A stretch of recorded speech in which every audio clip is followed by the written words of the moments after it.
السلام علیکم۔ وعلیکم السلام حسن بھائی، کیا حال چال؟ اللہ تعالیٰ کا احسان ہے، آپ سنائیں، آپ خیریت سے ہیں؟ اللہ پاک کا بہت احسان ہے۔ تھینک یو علی سر۔ رضا بات کر رہا ہوں، حبیب آباد پاکستان سے۔ جی سر، حبیب آباد کس جگہ پڑتا ہے؟ یہ لاہور کے قریب۔ اوکے اوکے، اللہ تعالیٰ آپ کو سلامتی دے، حکم کریں علی رضا بھائی۔ اللہ پاک آپ کو سلامتی دے۔ حسن بھائی، فرسٹ آف آل میرے نا کچھ سوالات ہیں آپ سے، پھر انشاءاللہ تعالی آہستہ آہستہ مذہب اہل بیت کی طرف ہم آ رہے ہیں۔ آپ جی کے پروگرام سننے کے بعد پہلے انجینئر محمد علی مرزا صاحب کو سنتے رہے کافی عرصہ، جی جی لیکن کچھ معاملات، کچھ ایشوز، کچھ موضوعات پر ان کا دورہ میعاد تھا کہ دونوں ہی ٹھیک ہیں، دونوں فریق ہی ٹھیک ہیں، تو اس میں نا وہ تو ایک بچہ بھی جج کر لیتا ہے کہ ادھر ڈنڈی مارنے لگتا تھا، تو اس صحیح، وجہ سے آپ سے رجوع کیا ہے تاکہ ہم حق کے متلاشی ہیں، کوئی مناظرے کی بات نہیں ہے آپ کے ساتھ، آپ نے صرف اپنا پوائنٹ آف ویو دینا ہے جو آپ کے علم کے مطابق بہترین ہے۔ جی سر۔ سب سے پہلا میرا سوال حسن علی یارف بھائی صاحب یہ ہے کہ امت آج تک ایک پیج پر اکٹھی کیوں نہیں؟ اتنے تفرقے کیوں ہیں؟ میرا سوال کائنڈلی کمپلیٹ ہو لیں گے۔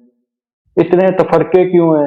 چلے وہ تو ہم اہل بیت علیہ السلام سے دور ہیں، دور کر دیا گیا اس وجہ سے، لیکن اگر ہم شیعہ مذہب کی طرف دیکھیں تو ان میں بھی تو آگے، جس طرح آپ سیدانی کا نکاح کے اوپر آپ نے بات کی تھی، تو اس میں بھی اگر ہم شیعہ حضرات کو دیکھتے ہیں، اپنے بھائیوں کو دیکھتے ہیں، تو ان میں بھی تو فرق ہے، ان میں بھی تو اختلافات ہیں، ایون کہ وہ اہل بیت علیہ السلام کو فالو کرتے ہیں، 12 معصومین کی تائید کرتے ہیں، ہم بھی کرتے ہیں الحمدللہ، لیکن ان میں بھی تفرقہ کیوں؟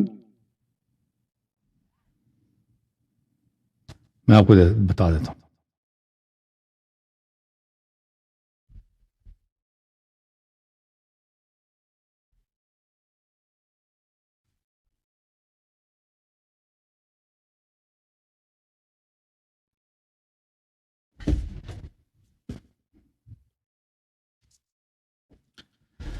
قرآن مجید فرقان حمید میرے بھائی، سورہ مبارک البقرہ، اعوذ باللہ من الشیطان الرجیم، بسم اللہ الرحمن الرحیم، تلک الرسل فضلنا بعضهم على بعض منهم من کلم اللہ ورفع بعضهم درجات۔ یہ رسول ہم نے ان میں سب کو ایک درجے پہ نہیں رکھا، بعض افضل ہیں، بعض مفضول ہیں، بعض دوسروں سے ایک دوسرے سے اوپر نیچے درجات۔ اچھا، ان میں سے وہ ہے جس کے ساتھ اللہ نے کلام کیا ہے، وَرَفَعَ بَعْضَهُمْ دَرَجَاتٍ، ان میں سے کچھ کو اللہ تعالیٰ نے انبیاء میں سے بلند مقام دیا۔ وَآتَيْنَا عِيسَى ابْنَ مَرْيَمَ الْبَيِّنَاتِ وَأَيَّدْنَاهُ بِرُوحِ الْقُدُسِ، عیسیٰ ابن مریم علیہ السلام کو ہم نے معجزات بینات دیا، مردہ کو زندہ کرتے تھے، پرندہ مٹی سے پرندہ بنا کے پھونک دیا، پرندہ بن گیا، زندہ بن گیا، ٹھیک ہے نا؟ اچھا، وَأَيَّدْنَاهُ بِرُوحِ الْقُدُسِ، ہم نے اس کو روح القدس سے، روح القدس کیا ہے؟ اس کے ساتھ ہم نے تو اس کی تائید کی تھی، اب شیعہ روایات میں بہت ہے روح القدس کیا ہے۔ اچھا، وَلَوْ شَاءَ اللَّهُ مَا اقْتَتَلَ الَّذِينَ مِن بَعْدِهِم مِّن بَعْدِ مَا جَاءَتْهُمُ الْبَيِّنَاتُ، اگر اللہ چاہتا تھا انبیاء علیہ السلام کے بعد، ان کے گزرنے کے بعد ان کے امتوں میں قتال نہ ہوتا، اختلاف نہ ہوتا، اگر اللہ چاہتا یہ کرتا، سب لوگ معصوم بن جاتے نا، اگر اللہ چاہتا کہ ہم اور آپ گناہ نہ کرتے، بدعتی نہ بنتے، کوئی بھی شخص غلط راستے پہ نہ جائے، اللہ کر سکتا تھا ایسا، لیکن اللہ نے یہ دنیا بنایا کس لیے؟ کہ لوگوں کا امتحان لیا جائے، جو گناہ کرنا چاہتا ہے وہ گناہ کر سکے، اور جو عبادت کرنا چاہتا ہے اچھا رہا وہ اس کے لیے میسر ہو، اللہ نے یہ دنیا بنایا۔ اچھا، اگر اللہ چاہتا کہ اس کے بعد لوگ وہ آپس میں قتال نہ کرے، اختلاف نہ کرے، نزاع نہ کرے، اللہ یہ کر سکتا تھا۔ وَلَوْ شَاءَ اللَّهُ مَا اقْتَتَلَ الَّذِينَ مِن بَعْدِهِم مِّن بَعْدِ مَا جَاءَتْهُمُ الْبَيِّنَاتُ، جو لوگ انبیاء علیہ السلام کے بعد انہوں نے آپس میں اختلاف کیا ہے، اس بات کے بعد اختلاف کیا کہ ان کے درمیان بینات موجود تھے۔ بینات کس کو بولتے ہیں؟ روشن دلیل، روشن دلیل کے بعد ان لوگوں نے آپس میں اختلاف کیا، ٹھیک ہے نا؟ وَلَكِنِ اخْتَلَفُوا فَمِنْهُمْ مَنْ آمَنَ وَمِنْهُمْ مَنْ كَفَرَ، لیکن آپس میں ان لوگوں نے اختلاف کیا۔ کب اختلاف کیا ہے؟ اختلاف ان کا کب ہوا؟ مِن بَعْدِ مَا جَاءَتْهُمُ الْبَيِّنَاتُ، انہوں نے بینات، آیات واضحات، راہ روشن، واضح دلائل دیکھ کر انہوں نے آپس میں اختلاف کیا ہے. تو جب اختلاف ہوا ہے فمنہم من آمن ومنہم من کفر، ان میں سے بعض مومن ہیں بعض کافر ہیں. اچھا، حالانکہ یہ سب انبیاء کے پیروکار ہیں. وَلَوْ شَاءَ اللَّهُ مَا اقْتَتَلُوا وَلَٰكِنَّ اللَّهَ يَفْعَلُ مَا يُرِيدُ. اگر اللہ چاہتا ہے تو یہ آپس میں قتال نہ کرتے، لیکن اللہ وہی چاہتا ہے جو اس کا ارادہ ہے، جو اس کا حکمت ہے، جس میں مصلحت ہے. کہنے کا مقصد یہ ہے کہ اختلاف جو امت میں ہوئی ہے یہ اس لیے نہیں ہوئی ہے کہ امت کو پتہ نہیں ہے. امتوں نے، قرآن مجید کا فرمان ہے کہ بینات کے آنے کے بعد امتوں نے اختلاف کیا آپس میں، یعنی راہ واضح معلوم ہے، اس کے باوجود حق کو نہیں مانتے. حق کو نہیں مانتے کس لیے نہیں مانتے؟ اس لیے کہ وہ اتباع نفس، اتباع شہوت کے لیے. ان کو اپنے کسی کی مالی منفعت اس راستے میں ہے. رسول پاک صلی اللہ علیہ وسلم جب تشریف لائے تھے تو علماء یہود و نصارہ بہت تھے اس زمانے میں، ان سب کو بخوبی پتہ تھا یہ پیغمبر ہیں. علماء فوراً پہچان گئے کہ یہ جھوٹ نہیں کر رہے، کیونکہ حضرت عیسیٰ علیہ السلام نے، حضرت موسیٰ علیہ السلام نے، حضرت یوسف علیہ السلام نے، حضرت ابراہیم علیہ السلام نے، انہوں نے سب رسول پاک صلی اللہ علیہ وسلم کی تشریف آوری کی بشارت دی تھی اور ان کی واضح نشانیاں بتا دی تھی، ان کے اہل بیت کی نشانیاں اور ان کی اصحاب کی نشانیاں سب بتا دیا تھا واضح طور پر. الذین آتیناہم الکتاب یعرفونہ کما تعرفون ابناءکم، یہ قرآن کی آیت ہے. اہل کتاب جب نبی صلی اللہ علیہ وسلم آئے تھے جیسے آپ اپنے بیٹے کو جانتے ہیں. اب میں اپنے بیٹے کو جانتا ہوں کس طرح؟ اچھی طرح سے جانتا ہوں، میں تو اچھی طرح سے جانتا ہوں. جب سے پیدا ہوا ہے میں اس کے ڈائپر ہم نے چینج کیے نا، ہم تو جانتے ہیں بچہ مختلف مراحل سے. جیسے آپ لوگ اپنے بیٹوں کو جانتے ہیں، یہ لوگ پیغمبر صلی اللہ علیہ وسلم کو اسی طرح پہچانتے ہیں کہ یہ پیغمبر ہے، لیکن نہیں مانتے. تو اس زمانے میں لوگ سب پہچان گئے تھے کہ پیغمبر ہے. لوگوں نے نہیں مانا تھا. کس لیے نہیں مانا تھا؟ کوئی تعصب ہے بھائی، کسی کو دنیا پرستی ہے. اب میں فرض کریں کہ میں ایک پادری ہوں وہاں عرب میں، حجاز میں، یا یہودی عالم ہوں، لوگ مجھے تحفے دیتے ہیں، لوگ میری اتباع کرتے ہیں، میں حکم دیتا ہوں، میرا حکم چلتا ہے. اب اگر میں کہہ دوں کہ اب بھائی یہ سلسلہ ختم ہونا چاہیے، اب ایک نیا پیغمبر آیا، یہ ہمارا جو چرچ ہے، ہمارا جو معبد عبادت خانہ ہے، یہ آج کے بعد منسوخ ہے، پوری کی شریعت ہی منسوخ ہے. ہم آج کے بعد حضرت موسیٰ، حضرت عیسیٰ علیہ السلام کے قول پہ عمل نہیں کر سکتے. ہمیں سب جانا ہوگا، شروع سے سیکھنا ہوگا کہ پیغمبر صلی اللہ علیہ وسلم کیا فرماتے ہیں. ٹھیک ہے نا؟ تو اس کا مطلب یہ ہے کہ میری دکان تو ختم ہے نا. میرا جو دکان تھا اتنا بڑا، میں مفتی ہوں، میں بڑا عالم ہوں یہودیوں کا یا میں نصارہ کا، لوگ تحفے لاتے ہیں، میں جس جگہ بہترین لڑکی سے میں شادی کرنا چاہوں شادی کر سکتا ہوں، جو میں حکم دیتا ہوں لوگ مانتے ہیں. مجھے زندگی میں محنت کرنے کی ضرورت. ابھی جو علماء دین ہیں، جو بڑے بڑے علماء، ان کی کیا کتنے پیسے ہیں ان کے پاس، وہ لینڈ کروزر پہ ان کی گاڑیوں کی وہ کارمان بنتی ہے بھائی، وہ ایک شہر سے دوسرے شہر جاتے ہیں. اس زمانے میں بھی یہی تھا. اب انہوں نے اعتراف نہیں کیا، انہوں نے نبی صلی اللہ علیہ وسلم سے اختلاف کیا. تو یہ جو انسان کس لیے؟ دنیا پرستی کے لیے، یا بعض لوگ تعصب کے لیے.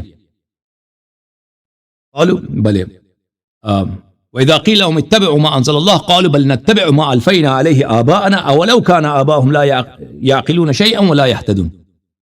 جب ان سے کہا جاتا ہے کہ تم آ جاؤ اتباع کرو ما انزل اللہ، قرآن مجید کے اللہ کے جو پیغمبر آئے ہیں معجزات کے ساتھ آئے ہیں، اس پیغمبر کو تم اچھی طرح سے جانتے ہو، یہ جھوٹے نہیں ہیں. کہتا ہے نہیں ہمارا بابا کا دین ہے نا، ہم تو یہ تو نہیں کر سکتے نا. تو بعض لوگ تعصب کی وجہ سے ہم اپنے باپ کے دین کا نہیں چھوڑ سکتے. اولو کان آباؤہم لا یعلمون شیئا ولا یہتدون، اگرچہ ان کے آبا جاہل سے جاہل ترین لوگ ہوتے تھے، کوئی ہدایت کے راستے پہ نہیں نا. وہ آبا ان کے سب بت پرست، زناکار، شرابی، آدم خور، آدم کش، لیکن اسی سے تعصب تھا عربوں کو. یہ انسان کی جو طبیعت یہ چینج تو نہیں ہوئی ہے. نبی صلی اللہ علیہ وسلم کے بعد بھی یہ تعصب لوگوں میں، یا دنیا پرستی یا منفعت پرستی. اب امت میں کیوں اختلاف ہے؟ امت میں اس لیے اختلاف نہیں ہے کہ مسائل امت کو پتہ نہیں ہے. حق بہت واضح ہے، حق بہت واضح ہے، علماء کے لیے حق بہت واضح ہے. بالکل وہ کہ نبی صلی اللہ علیہ وسلم کے بعد سچا راستہ، صحیح راستہ کون ہے. شیعوں کے درمیان بھی جو اختلافات ہیں اس میں بھی حق واضح ہے. سب صحیح نہیں ہے، ایک سچ پہ ہے دوسرا باطل پر ہے، اس میں بھی حق واضح ہے. لیکن جن لوگوں کی منفعت اسی میں ہے نا کہ یا ان کے تعصب اسی میں ہے کہ سیدانی کی نکاح نہ ہو، غیر سے حصہ ہے، اس کو پرواہ نہیں ہے کہ رسول پاک صلی اللہ علیہ وسلم نے اس کو حلال بنایا، پر اللہ کی قسم ان کو پرواہ نہیں ہے کہ پیغمبر صلی اللہ علیہ وسلم کی دین میں، ان کے شریعت میں اس کے وہ اپنے مفادات دیکھتے ہیں، اپنے تعصبات، اپنے روایات، خاندان میں جو روایت پچھلے جو حال سے انہوں نے ہندوؤں وغیرہ سے سیکھا، اسی کو وہ دیکھتے ہیں.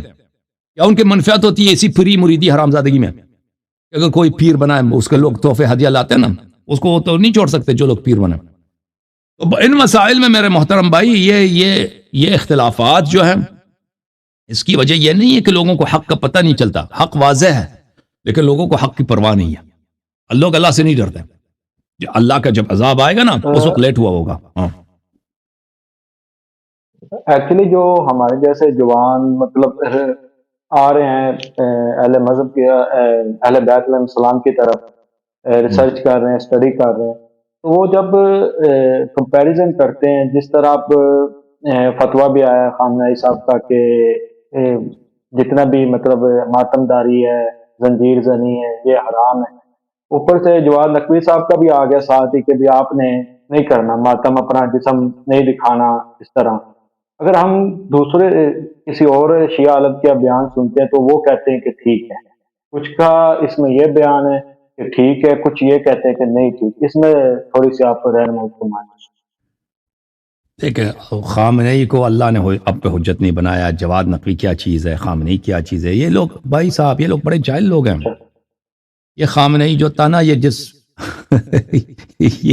یہ اتنا پڑھا لکھا آدمی نہیں ہے. یہ جب اس کو آیت اللہ بنایا تھا نا، جس پروگرام میں، اس کا کلپ موجود ہے ابھی انٹرنیٹ پہ. یہ بہت سالوں تک اس کا کلپ نہیں تھا کیونکہ وہ ایک کلوز ڈور سیشن تھا. ایران میں جو مجلس خبرگان ہے، خبرگان وہ لیڈر چنتا ہے. خمینی صاحب کی وفات ہو گئی، پھر وہاں پہ ان کی سیشن ہو رہی ہے، تو وہاں پہ جب اس کو لیڈر بنایا گیا تھا، ایران کا قائد بنایا گیا تھا، اس کا اپنا وہاں پہ بیان موجود ہے کہ میں کیسے آپ کا لیڈر بنوں، میں تو اس کا لائق نہیں ہوں. بعض لوگ کہیں گے اس کی تواضع ہے، لیکن اس کے بعد اس نے کہا تھا، کہتا ابھی مجھ سے پہلے کئی لوگ یہاں پہ، وہ سب مجتہد تھے، یہ ان لوگوں نے آ کے یہاں پہ تقریر کیا کہ میں مجتہد نہیں ہوں. اللہ جانتا ہے اس کی تقریر ہے. میں کیسے میں یہاں پہ فتویٰ دے دوں؟ میرے فتوے کی کیا حیثیت ہوگی جب ابھی آپ لوگوں نے خود جو مجلس پروگرام ہے یہاں پہ یہ لوگ جمع ہو گئے، اور یہ خود انہوں نے ابھی مجھ سے پہلے کئی لوگوں نے تقریر کی کہ میں یہ تو صاحب نظر ہی نہیں ہے، مجتہد ہی نہیں، تو اس کا فائدہ ہی نہیں. تو اس کے بعد جو ہے یہ ہاشمی رفسنجانی، یہ لوگ اس زمانے میں ایران میں بہت بڑے عالم تھے، مجتہد تھے. اس کا نام تھا سید آغا رضا گلپائگانی، محمد رضا آیت اللہ العظمیٰ رضا گلپائگانی. تو بہت سارے لوگ مائل تھے کہ کیونکہ وہ بہت بڑا عالم تھا، مجتہد تھا. اس زمانے میں آیت اللہ خوئی بھی زندہ تھے نجف اشرف میں، شیخ محمد علی عراقی بھی تھے، سید محمد روحانی بھی تھے. تو خامنئی کی تو بات بنتی ہی نہیں تھی، یہ تو کچھ بھی نہیں تھا. لیکن جن لوگوں کے ہاتھ میں پاور تھا، جیسے سید احمد خمینی ہے، ہاشمی رفسنجانی، یہ لوگ نہیں چاہتے تھے کہ پاور ان کے ہاتھ سے نکل جائے، کیونکہ وہ سب کچھ ایران کے چلانے والے خمینی کے زمانے میں یہی لوگ تھے. اگر محمد رضا گلپائگانی ولی فقی بنتے ہیں تو یہ ان لوگوں کا بالکل دانا پانی بند ہو جاتا تھا. انہوں نے یہ کیا کہ بھائی سب کو بلایا اور کہا کہ ابھی ہمیں خبر ملی ہے کہ اس زمانے میں، ابھی یہ 1989 کی بات ہے، 88-89 کی بات، ابھی جنگ ختم ہوا تھا ایران عراق کا. تو انہوں نے کہا کہ ابھی ہمیں رپورٹ ملی ہے. وہ بیچارے مولویوں کو جمع کیا نا، وہ مجتہد حضرات مجلس خبرگان میں، کہ انہوں نے لیڈر بنانا ہے کسی کو، کہ صدام نے خمینی کے مفاد کی خبر اس کو مل گئی ہے، خمینی مر چکا ہے، تو اس نے اپنی فوج بارڈر پہ لے کے آیا. اگر آج ہم لیڈر کی تعین نہ کریں تو آج ہی حملہ ہوگا ایران پہ. اس طرح ان بیچاروں کو جھوٹ کہہ گئے. مسئلہ اسی میں کہ خامنئی کو بنا دو. تو وہاں پہ اس خامنئی کو اس طرح انہوں نے جھوٹ کہہ کے وہاں سے لوگوں سے ووٹ لیا، یہ خامنئی لیڈر ہے، یہ ولی فقی. یہ آدمی اسی خمینی کے وفات سے کچھ پہلے، اللہ جانتا ہے، یہ اس کے کتاب میں بھی ہے، خامنئی اس کو کتے کی طرح، یہ ایران کا صدر تھا، اور اس زمانے میں ایران جو تھا، ایران کا وزیر اعظم بھی تھا میر حسین موسوی.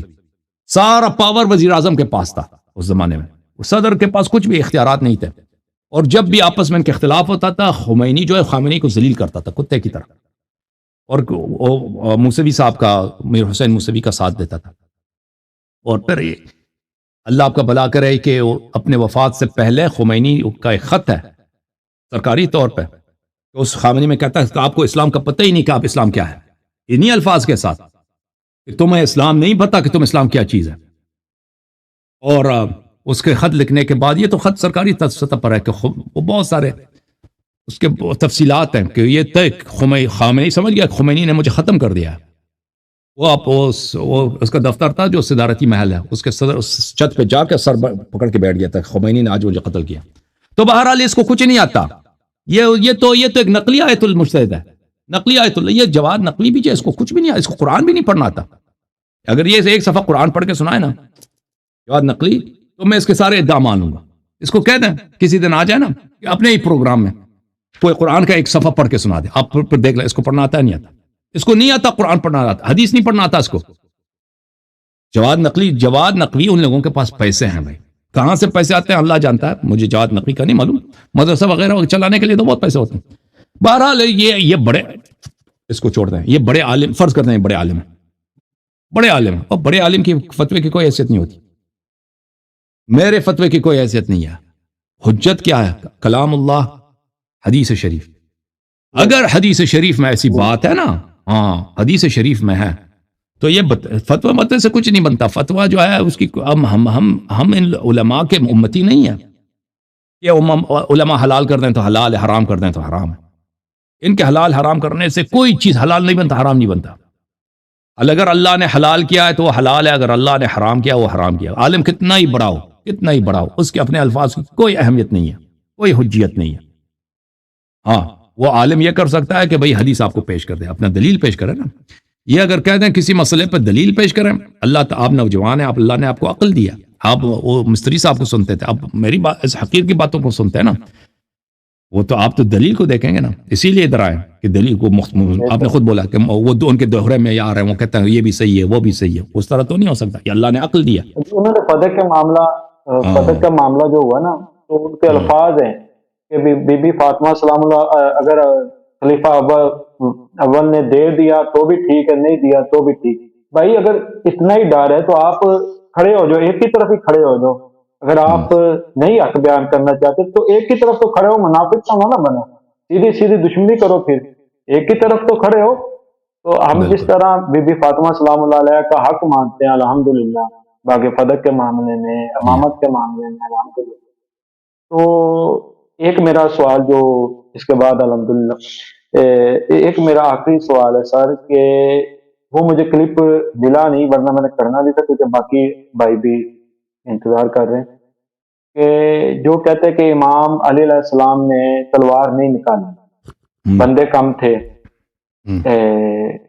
نصرت نہیں تھی، اصحاب نہیں تھے. تو وہ میں آپ کے موقف سے بالکل ایگری ہوں. لیکن جو سننے والے ہیں ان کے لیے کہ جو مولا امام حسین علیہ السلام نے خروج کیا ہے، مدینہ سے نکلے ہیں، پھر مکہ گئے ہیں، مکہ سے پھر کوفہ گئے ہیں، تو پھر ادھر جا کے کربلا پیش آئی، تو اصحاب تو ان کے پاس بھی بہت کم تھے. اس پہ تھوڑی سی تو آپ کو پتا ہے کہ امام حسین علیہ السلام جب مکے میں تھے تو ان کو بے شمار ہزاروں کی تعداد میں خط آئے تھے نا.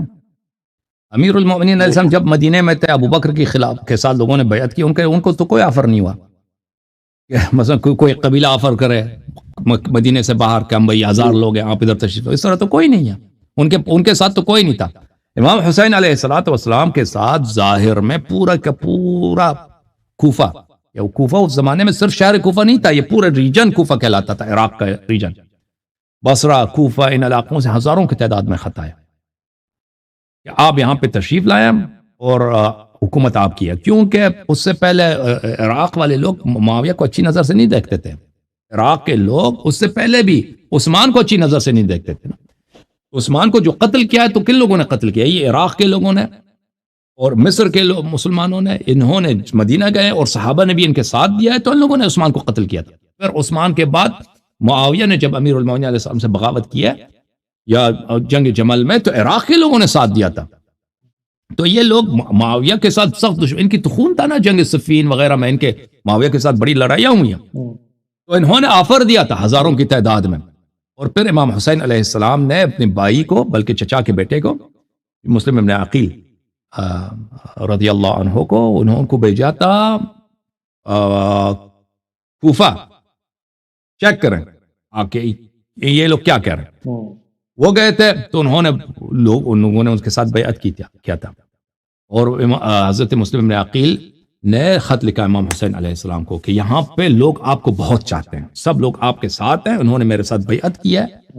یہاں پہ جو دارالخلافہ ہے اس میں گورنر ہے یزید کی جانب سے، لیکن اس کو ہٹانا بہت آسان کام ہے، آپ تشریف لائیں. تو پھر امام حسین علیہ السلام آئے تھے.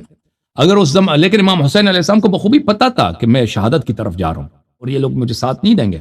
اور اس زمانے میں بہت سارے لوگوں نے بھی امام حسین علیہ السلام کو کہا تھا، عبداللہ ابن عباس نے کہا تھا، عبداللہ ابن عمر نے کہا تھا کہ کوفے کے لوگ آپ سے غداری کریں گے.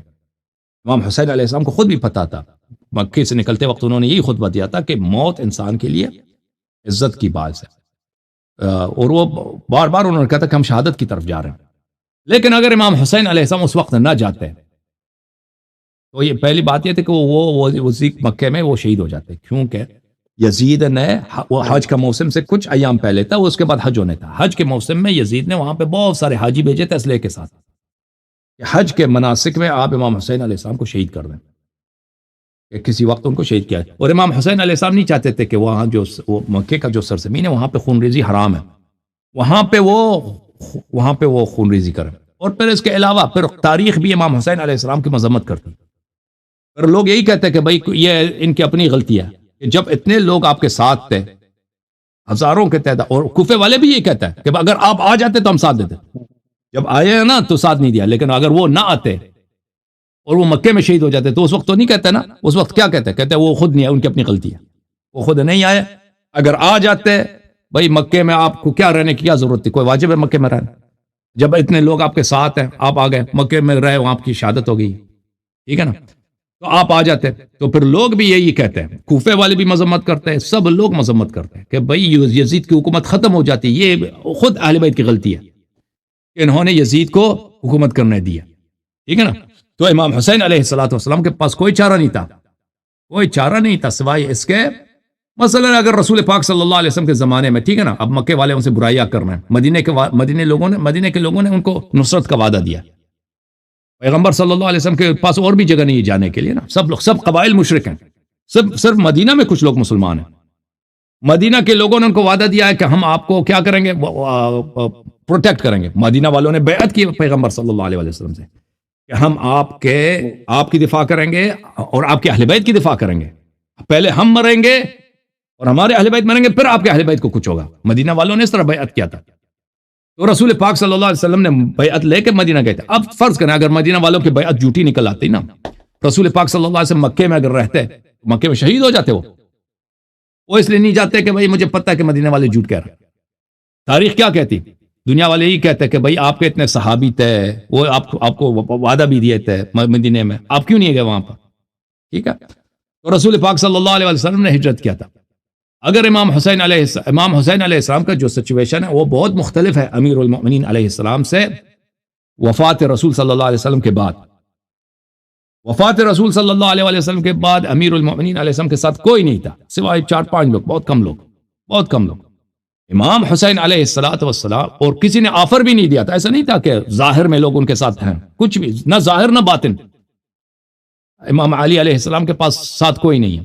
امام حسین علیہ السلام جب مکے میں ہیں تو انہوں نے کسی سے طلب نصرت نہیں کیا کہ تم میری مدد کرو. خود لوگوں نے جب ان کو پتا چلا کہ معاویہ مر گیا ہے بھائی، امام حسین علیہ السلام مکے میں، تو انہوں نے خود اپنی طرف سے خطیں بھیجنا شروع کر دی ہزاروں کی تعداد میں.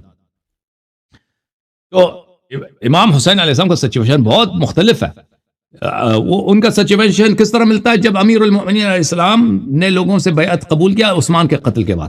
عثمان کا جب قتل ہوا ہے تو لوگ سب آ گئے امیر المؤمنین علیہ السلام کے بعد کہ آپ خلافت قبول کریں. وہ کہتے تھے میں خلافت قبول نہیں کرتا، میں تمہیں مشورہ ہی دوں گا، تم کسی اور سے جا کے بیعت کر لینا. انہوں نے کہا نہیں، ہم صرف آپ کو چاہتے ہیں. تو بہت زیادہ اصرار کے بعد امیر المؤمنین علیہ السلام نے بیعت قبول کیا. جب لوگوں نے آفر دیا ہے مدد کی تو امیر المؤمنین علیہ السلام کا خطبہ ہے نہج البلاغہ میں، فلولا حضور الحاضر وقيام الحجة بوجود الناصر وما أخذ الله على العلماء لا يقار على كذة ظالم ولا صغب مظلوم لألقيت حبلها على غاربها ولسقيت آخرها بكأس أولها فألفبتم أن دنياكم هذه أزهد عندي من عطفة عنز. کہ اگر یہ لوگ جو ابھی مجھ سے مدد کرنے کے لیے آئے ہیں، یہ بیعت کرنے والے، لولا حضور الحاضر، یہ جو لوگ حاضر ہو گئے ہیں وقیام الحجت بوجود الناصر، مجھ پہ حجت قائم تمام ہو گئی ہے. اب سب لوگ کہہ رہے ہیں کہ ہم آپ کی اطاعت کریں گے، آپ آئیں اسلام کو نافذ کریں، آپ آئیں شریعت پہ عمل کریں، آپ حکومت بنائیں. تو حجت مجھ پہ تمام ہو گئی، اور اللہ نے مجھ سے وعدہ لیا ہے کہ میں ظالم کی مخالفت کروں اور مظلوم کا حق ظالم سے لے لوں. اگر اس طرح نہ ہوتا تو فَأَلْقَيْتُ حَبَلِهَا عَلَى غَارِبِهَا، میں اس خلافت کے اونٹ کے لگام کو اس کے کوہان پہ ڈال دیتا. وَلَسَقَيْتُ آخِرَهَا بِكَأْسِ أَوَّلِهَا، اور میں جیسے پہلے زمانے میں خلافت مجھے نہیں ملے، میں گھر میں صبر کیا، میں اسی طرح صبر کرتا ہوں. میں آخر والے کو وہی پانی پلاتا جس طرح میں نے پہلے والے کو پانی پلایا. اور اس وقت تم دیکھ لیتے کہ تمہاری جو دنیا ہے میرے نزدیک جو بکری کے ناک میں جو نم ہوتا ہے نا، پانی ہوتی ہے اس کے ناک میں، وہ کوئی اچھی چیز نہیں ہوتی، اس سے کوئی انسان رغبت نہیں رکھتا. یعنی بکری ہے، بکری کے ناک میں جو نم ہے وہ تو کوئی انسان، تم دیکھ لیتے کہ تمہاری دنیا میرے لیے اس سے زیادہ جو ہے غیر مطلوب ہے. بکری کے ناک میں جو نم ہے، جو گندگی ہے، اس سے زیادہ میرے لیے غیر مطلوب ہے. تم دنیا سے مجھے محبت نہیں. تو امام حسین علیہ السلام پہ اس طرح ہوا تھا کہ لوگوں کا اپنا اصرار تھا کہ تم قبول کرو. اب امام حسین علیہ السلام راستے میں آ گئے، لوگوں کا طریقہ کار بدل گیا. لوگ جو ہے پھر گئے، سوائے کچھ لوگوں کے اکثر لوگ پھر گئے، ان کو اپنے وعدے، اپنے خطوط سب بھول گئے. مسلم ابن عقیل کو بھی شہید کر لیا لوگوں نے، اور پھر امام حسین علیہ السلام کو بھی راستے میں غداری کے ساتھ شہید کیا گیا. اوکے،